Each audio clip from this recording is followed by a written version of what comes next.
Még kint a karácsonyi dekoráció, de már épül az új csúszda itt Velikán, ebben a kis néhány ezeres horvát faluban, a Papuk hegy lábánál.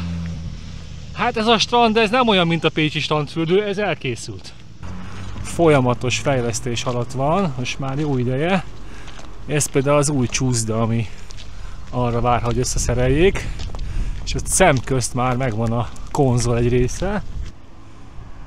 A Velikai Aquapark Suma névre hallgat. Még nincs nyitva, de közel vannak ahhoz, hogy kinyissanak. Van egy valag medencéjük, kafé, bár, étteremmel. De mi most nem a Velikai strandfürdőre voltunk kíváncsiak, hanem igazából erre a völgyre, a Duboka völgyre.